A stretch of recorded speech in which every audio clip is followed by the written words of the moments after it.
Jambia. Ya, nafikiri leo sio zaidi kuhusiana na performance. Nafikiri zaidi ni Simba wamequalify kuelekea kwenye hatua ya makundi, lakini performance haikuwa pale. Yes. Technically Simba leo kuna vitu vingi havikuwa sawa. Walianza kukomaa wapi? Nafikiri kama utaamua kuchagua mchezaji bora kwenye Costa Simba hii leo unaweza ukakosa.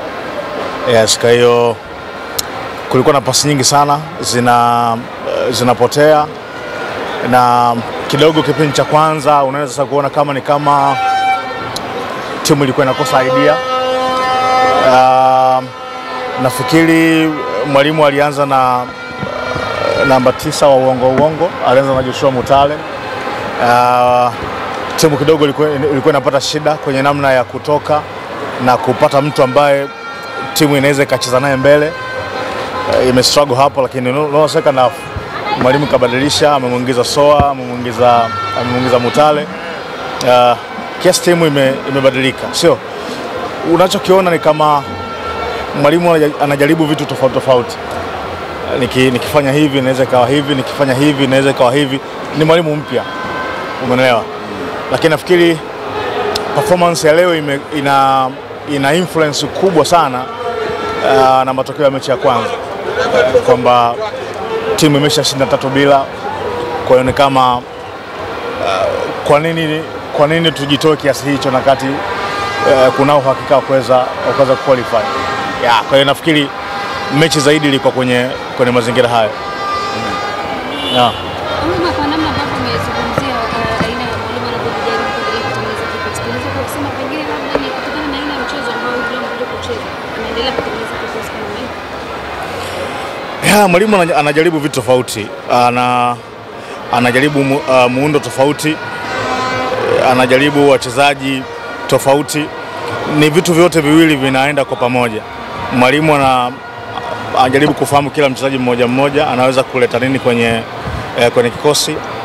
Wachezaji nao wapo kwenye mchakato wa kumuelewa mwalimu anataka nini. Kwa hiyo ni hivyo vyote viwili kwa wakati mmoja. Kitu cha msingi, hayo mahusiano ya mwalimu na wachezaji yakiendelea kutafutwa, lazima matokeo yapatikane, na ndio kitu ambacho tumekiona kwamba matokeo yamepatikana. Simba anakwenda kwenye group stage. Mzee Jambia, tunashuhudia sasa timu zetu zote kwa maana timu 4 zimefanikiwa sasa kuingia katika hatua ya makundi.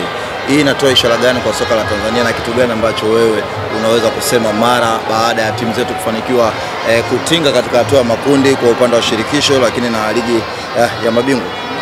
Nafikiri ni proud moment kwa nchi yetu. Kizazi hiki wote ambao mko hapa mnapaswa kujidaia, sio? Mnapaswa kutembea kidari mbele.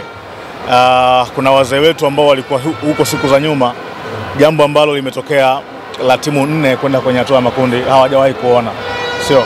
Kwa hiyo kama umefanikiwa kuliona hili, ni jambo la kumshukuru Mungu, sio? Ni jambo kubwa, ni jambo la kihistoria. Lakini zaidi pongezi kubwa sana kwa Azam FC, wana qualify kwa mara ya kwanza. Wamejitafuta hapa miaka takriban 21 tangu klabu yao imeanzishwa, nao wanapata hatua ya group stage. Singida Black Stars na udogo wao na uchanga wao, nao kwa mara ya kwanza wanapata hiyo nafasi. Kwa hiyo ni proud moment kwa nchi yetu. Tujidaie, tutembee kidari mbele.